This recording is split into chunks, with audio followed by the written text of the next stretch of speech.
القرآن المجيد والفرقان الحميد.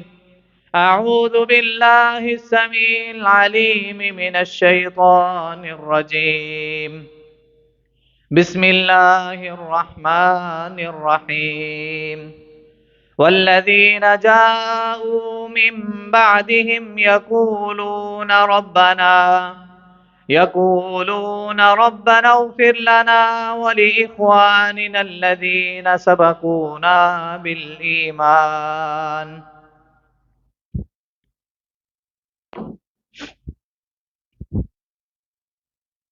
ہر قسم کی حمد و ثنا، بڑائی، کبریائی، رفعت و بلندی اس اللہ احکم الحاکمین کی ذات کے لیے. وہ اللہ جو ہم سب کا خالق ہے، مالک ہے، رازق ہے، داتا ہے، نفع نقصان کا مالک ہے، بگڑیاں بنانے والا ہے، موت و حیات کا مالک ہے، علی کل شیء قدیر ہے.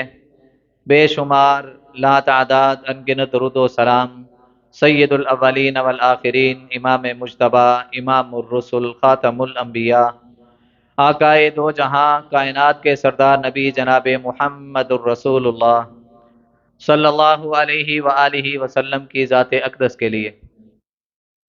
صاحبوں اور ساتھیوں، قابل احترام تشریف فرما ماؤں اور بہنوں، اللہ مالک العلام کا بے حد احسان ہے کہ اس مالک کائنات نے ہم سب کو اپنے گھر آنے کی توفیق عطا فرمائی. دعا ہے اللہ ہم سب کا آنا، مل کر کے بیٹھنا، اللہ اور اس کے رسول کی باتوں کو سننا اور سنانا، اللہ اس کو قبول فرمائے اور ہم سب کے لیے اس کو نجات کا ذریعہ بنائے. ہمیں اس سے مستفید ہو کر اپنی دنیا اور آخرت کو رب العالمین بہتر بنانے کی توفیق عطا فرمائے. حضرات و سامعین، رب العالمین نے قرآن مجید میں اعلان فرمایا والذین جاءوا من بعدهم یقولون ربنا اغفر لنا ولاخواننا الذین سبقونا بالایمان. پچھلے جمعے میں ہماری جو آخری بات چل رہی تھی کہ رسول اللہ صلی اللہ علیہ وآلہ وسلم پر رب العالمین نے جو شریعت اتاری ہے، جو احکامات اتارے ہیں، اور ان کی نسبت سے رسول اللہ صلی اللہ علیہ وسلم نے جو ہماری تربیت کی ہے، اس تربیت کو مد نظر رکھتے ہوئے ہمیں یہ سبق سیکھنا ہے، ہمیں اپنی زندگی کو پرکھنا ہے، ہمیں اپنی زندگی کا جائزہ لینا ہے کہ آج ایک انسان فوت ہو جاتا ہے، اس کے فوت ہونے کے بعد اگر ہم نے اپنی دعاؤں میں، اپنی نیکیوں میں اس کو شامل رکھنا ہے تو وہ کس طرح اور کس جگہ پر، ہر جگہ، ہر مقام اور ہر طریقہ جو میری اور آپ کی سوچ کے مطابق ہے، جو میری اور آپ کی رسومات کے مطابق ہے، میرے اور آپ کے خاندان کے طور طریقے کے مطابق ہے، وہ شریعت نہیں ہو سکتی. حدیث ہم نے سنی تھی، بلکہ قرآن کی اس آیت سے بھی ہمیں یہ استدلال ہوتا ہے کہ مردہ لوگ جو ہیں، جو اس دنیا کو چھوڑ کر چلے گئے ہیں، زندہ لوگ جو ان کے بعد ہیں وہ ان کو کیسے فائدہ دے سکتے ہیں. اس کا پہلا سٹیپ ہم نے سنا تھا، رسول اللہ صلی اللہ علیہ وسلم نے فرمایا الدعاء هو العبادہ، دعا ایک عبادت ہے. اور ہم نے یہ طریقہ بھی سنا تھا کہ جب ایک عبادت کی جاتی ہے اس میں مرضی رب العالمین کی ہوتی ہے، طریقہ محمد الرسول اللہ صلی اللہ علیہ وسلم کا ہوتا ہے، اس میں نہ میرا نہ آپ کا کوئی رسم و رواج، کوئی خاندان کا طور طریقہ نہیں اپنایا جاتا. اس میں طریقہ اپنایا جائے گا رسول اللہ صلی اللہ علیہ وسلم کا، اس میں حکم اپنایا جائے گا رب العالمین کا کہ رب العالمین نے حکم کیسے دیا، کس جگہ پہ حکم دیا، اور رسول اللہ صلی اللہ علیہ وسلم نے ان مقامات پر کس طرح سے اس کا طرز عمل کر کے دکھایا. اللہ ہمیں وہ طرز عمل سیکھنے کی اور اپنانے کی توفیق عطا فرمائے. حضرات، انسان فوت ہو گیا ہے، اب اس کے فوت ہونے کے بعد جو زندہ لوگ ہیں اس کو اگر فائدہ دینا چاہیں، پہلا سٹیپ ہم نے سنا تھا کہ دعا. اب دعا کے متعلق ہم نے ایک بات اور سنی تھی کہ انسان کا اعلان ہو گیا، میسیجز چل گئے، کال چل گئی، پتہ چل گیا، ایک دوسرے نے بتا دیا فلاں بندہ فوت ہو گیا ہے. اب اس کے گھر جا کے وہاں پہ تعزیتی کلمات ادا کرنے ہیں. وہاں پہ جا کے جو ایک ہجوم اور رش لگا ہوتا ہے، دریاں چٹائیاں بچھا کے جس کو ہم پورا کہتے ہیں، وہاں پہ جا کے فاتحہ خوانی، ہاتھ چکو جی، فاتحہ پڑھو جی، وہ بچ پاویں میرے ورگے بھی ہون جنہوں سے ادھر فاتحہ بھی نہ آدھی ہے، فاتحہ خوانی کرو جی. رسول اللہ صلی اللہ علیہ وآلہ وسلم نے اس موقع پر جو میری اور آپ کی تربیت کی ہے، وہ تربیت یہ ہے کہ رسول اللہ صلی اللہ علیہ وسلم فرماتے ہیں کہ جاؤ اور جا کے ان لوگوں کے غم کو ہلکا کرو، ان لوگوں کے غم کو ہلکا کرو۔ اور ہلکا کس انداز سے کرنا ہے؟ رسول اللہ صلی اللہ علیہ وسلم نے فرمایا جاؤ وہاں پہ جا کے ان سے ملاقات کرو اور ان کے سامنے یہ کلمات پڑھو، انا للہ و انا الیہ راجعون، ان للہ ما اخذ وله ما اعطى وكل شيء عنده باجل مسمى فلتصبر ولتحتسب۔ پریشان نہیں ہونا، ہم سب اللہ کی امانت ہیں، یہ اللہ تعالیٰ کی امانت تھی، اللہ نے واپس لے لیا، ایک دن آنے والا ہے، ہم سب نے بھی اس دنیا کو چھوڑ کر جانا ہے۔ ان للہ ما اخذ، جو رب نے لے لیا ہے وہ اسی رب کا تھا، وَلَهُ مَا أَعْطَى، اور اسی کی طرف سے یہ عطا کیا ہوا تھا، وَكُلُّ شَيْءٍ عِندَهُ بِأَجَلٍ مُّسَمًّى، رب العالمین کے نزدیک ہر چیز کا ایک مقررہ وقت ہے، کوئی چیز یہاں پہ ہمیشہ رہنے کے لیے نہیں بنائی گئی، آخر کار رب کی ذات ہی باقی رہنے والی ہے۔ وَيَبْقَى وَجْهُ رَبِّكَ ذُو الْجَلَالِ وَالْإِكْرَامِ، ہر چیز میں فنا ہونا ہے، ہر چیز نے موت کا ذائقہ چکھنا ہے، ہر چیز ملیا میٹ ہوگی، حضرات باقی رہنے والی ذات صرف رب العزت کی ہے۔ نبی علیہ السلام نے فرمایا یہ دعا پڑھو، وَكُلُّ شَيْءٍ عِندَهُ بِأَجَلٍ مُّسَمًّى، ہر چیز کا رب کے ہاں ایک مقررہ وقت ہے، اور جب وہ وقت آ جاتا ہے لا يستأخرون عنها ساعة ولا يستقدمون، قرآن اعلان کر رہا ہے جب مقررہ وقت کسی کا آ جاتا ہے، جب مقررہ وقت، جب طے شدہ وقت کسی کا آ جاتا ہے، پھر یہ نہیں دیکھا جاتا کہ یہ ابھی بچہ ہے، اس کے ساتھ ابھی ماں باپ نے لاڈ پیار نہیں کیا، یہ ابھی پیدا ہوا ہے، ابھی تو ماں باپ نے اس کے لیے پیارے پیارے جوتے خریدنے ہیں، ابھی تو ماں باپ نے اس کے لیے پیارے پیارے کپڑے خریدنے ہیں یا خرید کے لے کے آ رہے ہیں، یہ نہیں دیکھا جاتا کہ ابھی بچے نے پہنے نہیں ہیں اور اس سے پہلے وہ چلا گیا اور جوان ہو گیا، یہ نہیں دیکھا جاتا کہ ماں باپ نے ابھی اس کی جوانی کی خوشیاں دیکھی ہیں کہ نہیں، ابھی اس کی شادی کی خوشیاں دیکھی ہیں کہ نہیں، ابھی اس کے بچے ہونے ہیں وہ خوشیاں ماں باپ نے دیکھی ہیں کہ نہیں، بوڑھا ہو گیا ہے، بے شک گھر میں بیٹھا ہے، یہ نہیں دیکھا جاتا کہ گھر کی رونق اس بوڑھے سے ہے، ساری بہاریں اس بوڑھے سے ہیں، یہ نہیں دیکھا جاتا۔ رب العالمین کا قرآن اعلان کرتا ہے لا یستاخرون عنہا ساعۃ ولا یستقدمون، جب وہ وقت آ جاتا ہے ایک لمحہ نہ آگے نہ پیچھے، وہ وقت مقررہ پر اس کی روح کو قبض کر لیا جاتا ہے۔ وَلَن يُؤَخِّرَ اللَّهُ نَفْسًا إِذَا جَاءَ أَجَلُهَا، ہرگز وہ وقت مؤخر نہیں کیا جاتا جو مقررہ وقت ہے۔ اور قرآن نے، ہم پڑھ رہے ہیں 8واں پارہ، رب العالمین کہتے ہیں کہ کچھ لوگ ہیں جو انسان شیطان کے ساتھ ملے ہوئے ہیں، شیطان کی باتوں میں آ کے شیطانوں کی رہنمائی کرنے والے، ان کے کام کو مزید چار چاند لگانے والے، شیطانوں کی پوجا کرنے والے، شیطانوں کے پیچھے چلنے والے، شیطانوں کی باتوں میں ہاں ملانے والے، کل قیامت کا دن ہوگا، رب العالمین جب ان کو اپنے سامنے کھڑا کرے گا تو کیا کہیں گے؟ اے اللہ ہم تو ایک دوسرے کے خیر خواہ تھے، ہم تو ایک دوسرے کی خیر خواہی کرتے تھے، یہاں تک کہ اجلت لنا، تو نے ہمارے لیے جو وقت مقررہ کیا تھا وہ آ گیا، یعنی کہ ہم مر گئے یا قیامت آ گئی، ہمیں تو موقع ہی نہیں ملا۔ اللہ احکم الحاکمین ہمیں قرآن و حدیث کو سمجھنے کی توفیق عطا فرمائے۔ حضرات پہلا موقع یہ جو پورے پہ جا کے ہم کرتے ہیں نا، یہاں پہ ہم نے کرنے والا کام کرنا، اور کرنے والا کام کیا ہے؟ تعزیتی کلمات ادا کرنے، یاد کریں تعزیتی کلمات۔ اچھا جی، اس کے بعد انسان مثال دی جاتی ہے، طرح طرح کی مثالیں پیش کی جاتی ہیں، دعا ہے نا، نبی علیہ السلام نے دعا کا تو حکم دیا ہے نا، پیارے بھائی دعا کا حکم ضرور دیا ہے لیکن دعا کرنی کہاں پہ ہے یہ بھی بتایا ہے۔ اس موقع پر ہاتھ اٹھا کے دعا کرنا نبی علیہ السلام سے، صحابہ کرام سے ثابت نہیں ہے، تو جو بات نبی علیہ السلام سے ثابت نہیں ہے ہم کریں، کیا وہ نیکی ہو سکتی ہے؟ انصاف کے ساتھ جواب دیجیے گا۔ جو کام نبی علیہ السلام نے نہیں کیا، مطلب جو کام نبی علیہ السلام کی زندگی میں دین شمار نہیں ہوتا تھا، اس کو نیکی تصور نہیں کیا جاتا تھا، صحابہ کرام نے ایسا کچھ نہیں دیکھا، اگر دیکھا ہوتا تو وہ کرتے، لیکن صحابہ کرام نے ایسا کچھ کام نہیں کیا، مطلب نیکی نہیں، دین نہیں، اسلام نہیں، تو اگر ہم کریں تو کیا وہ نیکی بن جائے گی؟ اما جی عائشہ رضی اللہ تعالی عنہ طیبہ طاہرہ مطہرہ، اللہ ان کی قبر پر کروڑ ہاں رحمت نازل فرمائے، انہوں نے اپنی زبان سے کہا تھا، رسول اللہ صلی اللہ علیہ وسلم نے فرمایا من عمل عملا لیس علیہ امرنا فہو رد، جس کسی نے ایسا کام کیا جس پر محمد الرسول اللہ صلی اللہ علیہ وسلم کی مور نہیں، آقا علیہ السلام کا طریقہ نہیں، آقا علیہ السلام کا حکم نہیں، آقا علیہ السلام کا عمل نہیں، یا ایک ایسی چیز کہ نبی علیہ السلام کے سامنے کام کیا جا رہا ہو اور آپ نے اس کی تحقیق کرنے کے بعد وہاں پہ خاموشی کا مظاہرہ کیا ہو یہ کام تو دین ہو سکتے ہیں. مثال کے طور پہ نبی علیہ السلام کے سامنے ایک بندے نے جماعت کے ساتھ نماز پڑھی فجر کی، اور فجر کی نماز سلام پھیرا، اور بندہ کھڑا ہوا، صحابی تھے، کھڑے ہوئے پیچھے جا کے 2 رکعت مزید ادا کی. نبی علیہ السلام تعجبانہ انداز سے دیکھ رہے ہیں.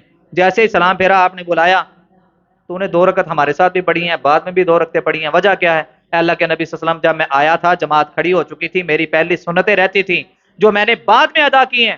نبی علیہ السلام خاموش ہو گیا. مطلب ہمارے لیے یہ دلیل ہے کہ جس بات پر نبی علیہ السلام خاموشی کا مظاہرہ کر دیں وہ دین کا حصہ ہے. اسلام نے ہمیں اجازت دی ہے، رخصت دی ہے، سختی نہیں ہے. لیکن اس موقع پر اللہ ہمیں سمجھنے کی توفیق عطا فرمائے. حضرت جعفر طیار، سب کہہ دیں رضی اللہ تعالیٰ عنہ، شہید ہوئے. نبی علیہ الصلوۃ والسلام نے ان کے خاندان کو حکم دیا 3 دن کے لیے. 3 دن غم کا دن ہے. 3 دن لوگ آئیں، لوگ جائیں، ان کے غم کو ہلکا کریں، نہ کہ وہاں پہ جا کے اوئے ہوئے ہوئے ہوئے ہے کی ہو گیا، انہوں نہیں سی مرنا چاہیے تھا، اس کو فوت نہیں ہونا چاہیے، اچھا بھلا تو تھا، اس کو کیا ہو گیا، اس کی جگہ پہ مجھے موت آ جاتی. غم کی عالم میں اس طرح کے الفاظ زبانوں سے سننے کو ملتے ہیں اور ہمارے کانوں میں آتے ہیں. کیوں جی ملتے ہیں کہ نہیں؟ یہ رب کی تقدیر کے ساتھ ایک بغاوت کرنے کا امکان ہے کہ آپ اس طرح کے کلمات اپنی زبان سے ادا کریں. فیصلہ رب کا ہے، مرضی رب کی ہے، امانت اس رب کی تھی، رب نے اس کو واپس لے لیا. میرے اور آپ کے روکنے سے، میرے اور آپ کے اس طرح کے کلمات کہنے سے کیا وہ واپس آنے والا ہے؟ تو پھر کیوں اپنے آپ کو رب کا باغی بنا رہے ہیں؟ رسول اللہ صلی اللہ علیہ وسلم نے جو تعلیم دی ہے، اس تعلیم کے مطابق، اس تربیت کے مطابق، اللہ کی قسم اگر ہم زندگی گزاریں نا تو ایک ایک لمحہ رب کی رحمت والا بن جائے. اس غم میں، اس صدمے میں بھی تم رب کے ہاں اجر و ثواب کے حقدار بن جاؤ اگر تمہاری زبان سے یہ کلمات نکلیں.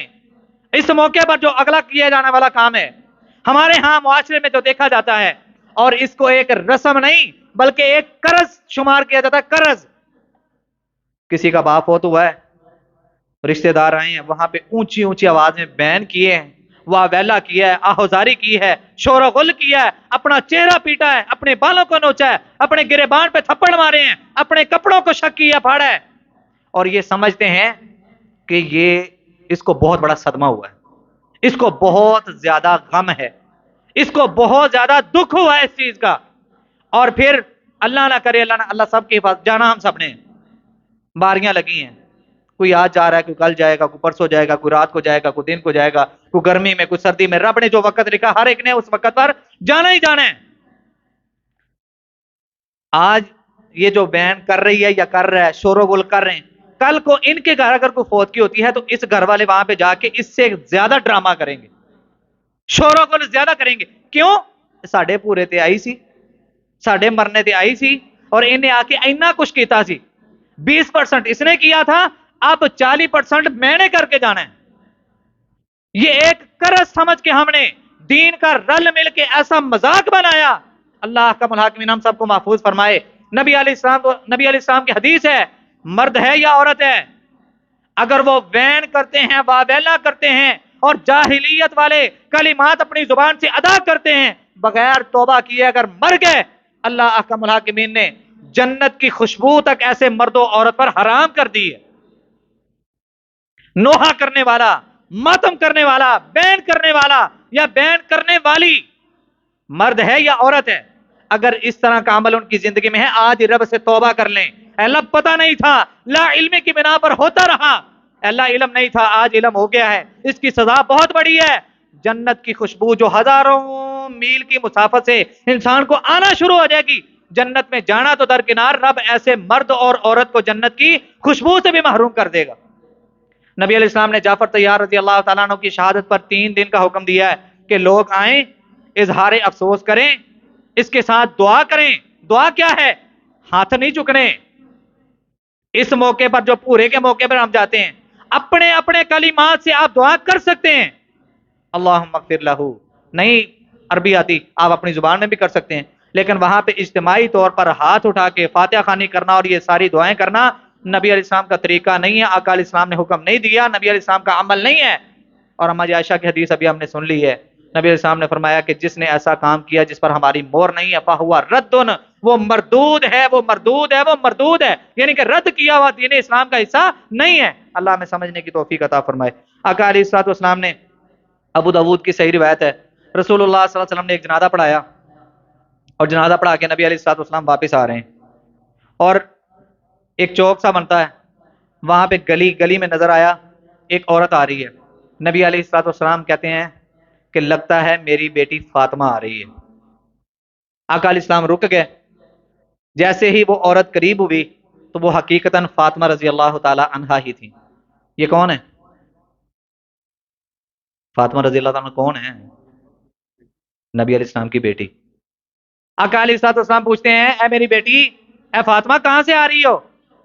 اے میرے ابا جان، وہ فلاں گھر میں فوتگی ہوئی تھی تو میں ان کے گھر تعزیت کرنے کے لیے گئی تھی، تعزیت کر کے واپس آ رہی ہوں۔ نبی علیہ الصلوۃ والسلام خاموش ہوئے۔ یہ تیسرا دن تھا۔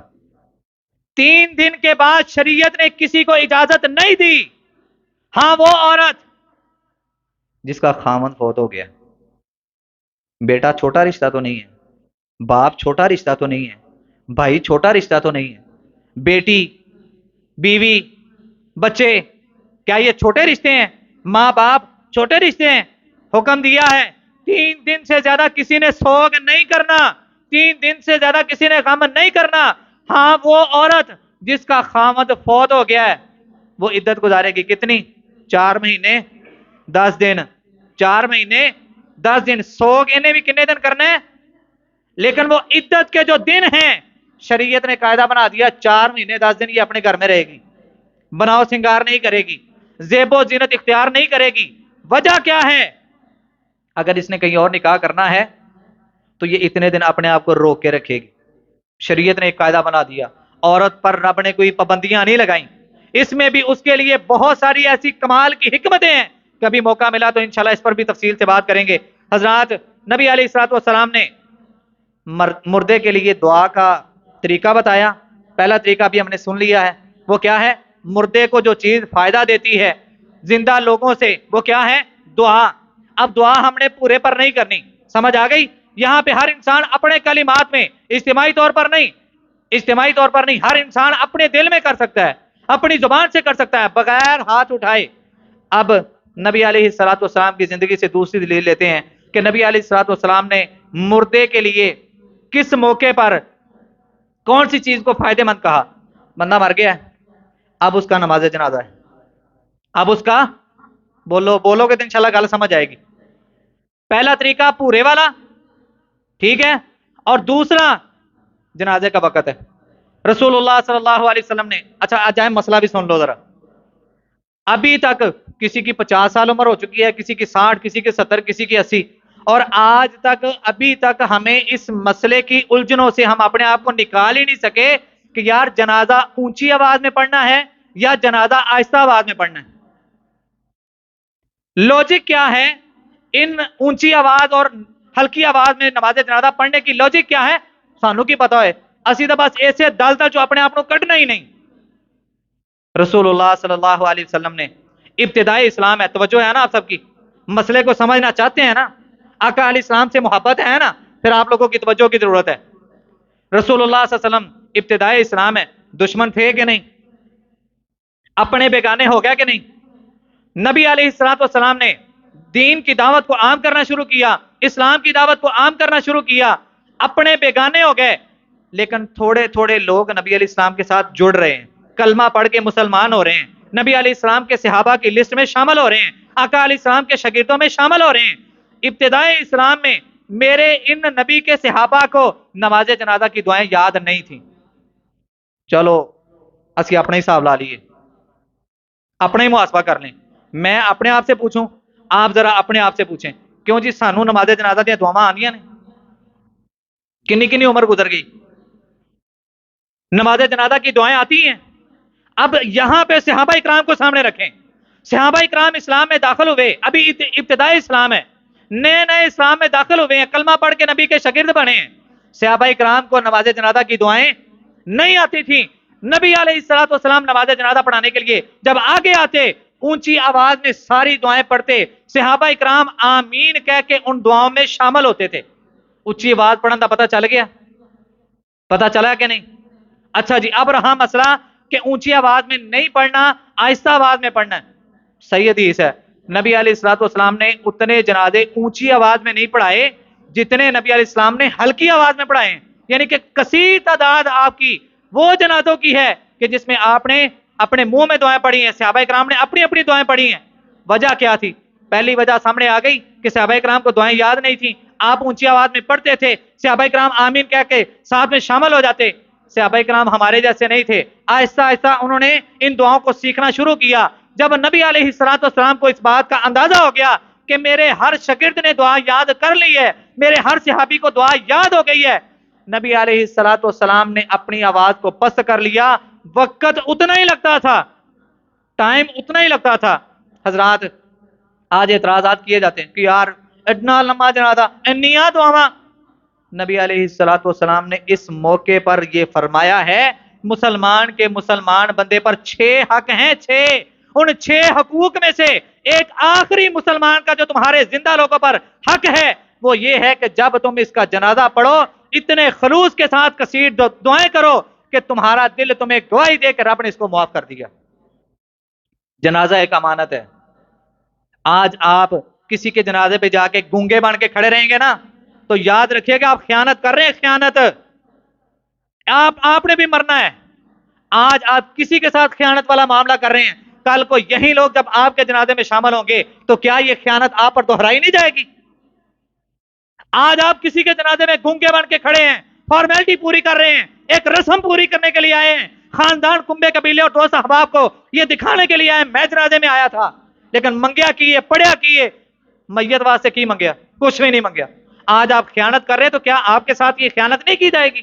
سیکھیں ان ساری چیزوں کو، پڑھیں ان ساری چیزوں کو، یاد کریں، اپنے بچوں کو اپنی بیویوں کو یاد کروائیں۔ اللہ کی قسم بہترین صدقہ جاریہ ہے۔ نہیں آپ کر سکتے مسجد میں آ جائیں، الحمدللہ یہاں پہ ہفتہ اور اتوار ترجمہ کلاس ہوتی ہے، اس چیز کی نماز جنازہ کی تربیتی دعائیں سکھائی جا رہی ہیں، اس سے مستفید ہو جائیں۔ نبی علیہ السلام نے دوسرا موقع دعا کا، اور زندہ لوگ جو مردے کو فائدہ دے سکتے ہیں، نبی علیہ السلام نے فرمایا جنازے کے اندر کثیر تعداد میں دعائیں کریں۔ نبی علیہ السلام نے نماز جنازہ پڑھایا، اونچی آواز میں نماز جنازہ کی دعائیں پڑھ رہے تھے۔ ہر صحابی جو پیچھے کھڑا ہو کے نماز جنازہ پڑھ رہا تھا، ہر صحابی کے دل میں یہ تمنا تھی، یہ تڑپ تھی کہ کاش آج فوت ہونے والا اس کی جگہ پہ آج ہماری میت ہوتی، اور جتنی دعائیں نبی علیہ السلام نے اس کے لیے کی ہیں کاش کہ ہمارے لیے ہوتی۔ اپنے آپ کو اس دل سے نکالیں۔ اونچی آواز سے جنازہ پڑھنا ہے، آہستہ آواز سے جنازہ پڑھنا ہے، فلاں اس طرح پڑھاتا ہے، فلاں اس طرح پڑھاتا ہے، کون صحیح ہے کون غلط ہے، میں اپنے آپ کو صحیح کر لوں، مجھ سے میرے متعلق سوال ہونا ہے، میں اپنے آپ کو دیکھوں، میں اپنی تربیت کر لوں۔ اللہ ہمیں اس کی توفیق عطا فرمائے۔ نبی علیہ الصلوۃ والسلام کی زندگی سے تیسری دلیل کہ مردہ انسان کے لیے زندہ لوگ جو بعد میں آنے والے ہیں وہ کیسے مستفید اس کو کر سکتے ہیں، کیسے اس کو فائدہ دے سکتے ہیں۔ نبی علیہ الصلوۃ والسلام، واقعہ آپ نے سنا ہوگا، یہودیوں کے ہاں ایک عورت تھی، یہودیوں کے ہاں ایک یہودن عورت تھی جو ملازمہ تھی۔ نبی علیہ الصلوۃ والسلام نے فرمایا کہ ایک دن یہودیوں کی کسی ایک عورت کی شادی ہوئی، شادی کے اگلے دن وہ غسل کرنے کے لیے نل پر گئی، وہاں پہ جا کے اس نے اپنے کمر سے ایک موتیوں والا ہار اتار کے سائڈ پہ رکھ دیا اور اس نے غسل کرنا شروع کر دیا۔ آسمان سے ایک چیل آتی ہے اور وہ ریڈ کلر کے سرخ کلر کے جو سٹون لگے ہوئے ہیں اس کو، چیل نے سمجھا شاید یہ گوشت کا ٹکڑا ہے، اس نے اپنی چونچ میں پکڑا اور لے کے وہاں سے رفو چکر ہو گئی۔ یہ جو یہودیوں کی ملازمہ تھی یہ وہاں سے گزر رہی ہے، عورت غسل کر کے واپس آئی، اس نے دیکھا میرا ہار غائب ہے، اس نے سمجھا اس نے چوری کر لیا، اس نے شور شرابہ کر دیا، سارے محلے دار اکٹھے ہو گئے، خاندان والے اکٹھے ہو گئے، اور یہ الزام لگا دیا گیا اس عورت پر کہ اس نے ہار چوری کیا ہے۔ نبی علیہ الصلوۃ والسلام کہتے ہیں اس عورت کو مارنا شروع کر دیا، اتنا مارا کہ قریب تھا کہ یہ مر جاتی۔ اس نے دل ہی دل میں رب سے کال ملائی، ہے یہودی عورت، آج ہم کلمہ پڑھ کے مسلمان ہو کے ہمارا رب پر یقین نہیں رہا، درباروں پر مزاروں پر ہمارا یقین ٹک گیا، شیطان نے ہمیں اس طرف لگا دیا۔ زین للناس، شیطان نے رب سے وعدہ کیا تھا میں گناہوں کے کام لوگوں کے لیے مزین کروں گا، خوبصورت کروں گا، شیطان اپنا کام کر ہی جا رہا ہے، ہم رب سے کٹتے جا رہے ہیں، رب کا در چھوڑ کے اوروں کے دروں کو ہم نے سب کچھ مان لیا۔ یہ عورت یہودی ہے، اس نے دل ہی دل میں رب سے کال ملائی، اللہ تو جانتا ہے، تیرے علم میں ہے، میں نے یہ چوری نہیں کی، اے اللہ اگر آج تو نے مجھے نہ بچایا تو یہ لوگ مجھے مار دیں گے۔ رسول اللہ صلی اللہ علیہ وسلم بیان کرتے ہیں اتنے میں وہ چیل دوبارہ آسمان پر نمودار ہوئی، اس نے وہ ہار پھینکا، لوگوں نے دیکھا، لوگوں نے ہار اٹھایا، اس عورت کو چھوڑا اور اپنے اپنے گھروں میں چلے گئے۔ اور بعد میں اس عورت کے پاس آئے، آ کے معافی تلافی والا معاملہ کیا، معاف کر دیں، ہم آپ کو بڑا خوبصورت گھر بنا دیتے ہیں، یہ کر دیں گے، اتنے پیسے لے لیں، یعنی کہ معافی کی کوئی شکل بن جائے۔ یہ عورت کہتی ہے کہ اگر تم واقعی مجھ سے معافی مانگنا چاہتے ہو تو میرے حال پہ رحم کرو، مجھے آزاد کر دو۔ انہوں نے اس کے بات کو مان لیا، آزاد کر دیا۔ یہ چلتے چلتے مدینے میں رسول اللہ صلی اللہ علیہ وسلم کے پاس آ گئی، اور نبی علیہ الصلوۃ والسلام نے اس عورت کی اتنی عزت کی، مسجد نبوی کے اندر رسول اللہ صلی اللہ علیہ وسلم نے اس کا باقاعدہ وہ کیا کہتے ہیں اس کو، جس طرح اعتکاف کرنے والے خیمہ، نبی علیہ السلام نے مسجد نبوی کے اندر اس عورت کو خیمہ لگوا کے دیا۔ اور یہ عورت کام کیا کرتی تھی؟ اللہ تعالیٰ کے گھر کی صفائی کرتی تھی، مسجد نبوی کی صفائی کرتی تھی۔ آقا علیہ الصلوۃ والسلام ایک رات آرام کر رہے ہیں، یہ عورت فوت ہو گئی، صحابہ اکرام نے اس کا نماز جنازہ پڑھا اور اس کو دفنا دیا۔ کچھ دن گزرے ہیں، نبی علیہ الصلوۃ والسلام کہتے ہیں مجھے وہ عورت نظر نہیں آ رہی جو اللہ تعالیٰ کے گھر کی، بول لیا جنا کہ پتہ نہ لگ جائے کہ مسجد کی صفائی بھی ہوندی ہے، نہیں اتنے تو ہوائی چیزاں رہتی ہیں، آپ ہی سارا کچھ چوک کے لے جاندی ہیں۔ اللہ تعالیٰ کے گھر کی صفائی کا اجر کتنا پتہ ہے؟ ہاں مجرے تے پیسے لانا دا سانو پتہ ہے، ڈی جے والوں کو پیسے دین دا بھی سانو پتہ ہے، شادی حالات فضول خرچی کرن دا بھی سانو پتہ ہے، پر افسوس ہے کہ ہمیں اللہ تعالیٰ کے گھر کی صفائی کا اجر ہی نہیں پتا۔ رسول اللہ صلی اللہ علیہ وسلم نے فرمایا جس بندے نے اللہ تعالیٰ کی رضا کے لیے اللہ تعالیٰ کے گھر کی صفائی کرتے ہوئے اس کی گرد و غبار، اس کی ڈسٹ اس کے جسم پر پڑ گئی، اللہ نے اس بندے پر جہنم کی آگ کو حرام کر دیا۔ پر نہیں ہے تو کام قاری صاحب نے کرنا ہے، مولوی صاحب نے کرنا ہے، خطیب صاحب کرن یا مسجد کو خادم ہوئے، اسی کو ٹھیکہ لیا تو سن لیں، پھر ٹھیکہ انہوں نے لیا، ان کا اعزاز ہے، رب نے ان کو چنا ہے، بے شک یہ اس کی تنخواہ بھی لیتے ہوں گے، لیکن کوئی تنخواہ لے کے بھی کام دی ذمہ داری پوری کر لے تو یہ بھی انعام نالوں گھٹ گل نہیں ہے۔ بات سمجھ آ رہی ہے؟ نبی علیہ السلام فرماتے ہیں وہ عورت نظر نہیں آ رہی، صحابہ کرام کہتے ہیں اللہ کے نبی صلی اللہ علیہ وسلم وہ فلاں فلاں دن فوت ہو گئی، تو ہم نے آپ کو جگانا یا آپ کے آرام میں خلل پیدا کرنا ہم نے مناسب نہیں سمجھا، تو اللہ کے نبی ہم نے اس کو دفنا دیا۔ نبی علیہ الصلوۃ والسلام کہتے ہیں دلونی علی قبرہا، مجھے اس کی قبر کی خبر دو، مجھے قبر بتاؤ کون سی ہے۔ صحابہ کرام ساتھ گئے، رسول اللہ صلی اللہ علیہ وآلہ وسلم نے وہاں پہ کھڑے ہو کے اس عورت کے لیے دعائے مغفرت کی۔ کسی کو اگر اتنا ہی دکھ ہے نا، کسی کو اگر اتنی تڑپ ہے تے پورے تے ہاتھ نہیں چکنے، جو باتیں پہلے ہم نے سن لی ہیں، جو طریقہ نبی علیہ السلام کا ہے اس سے افضل اور بہتر ہو ہی نہیں سکتا۔ کسی کو اگر بہت زیادہ دکھ ہو رہا ہے جاؤ قبرستان، جا وہاں پہ جا کے ان کی قبر پہ جا کے دعا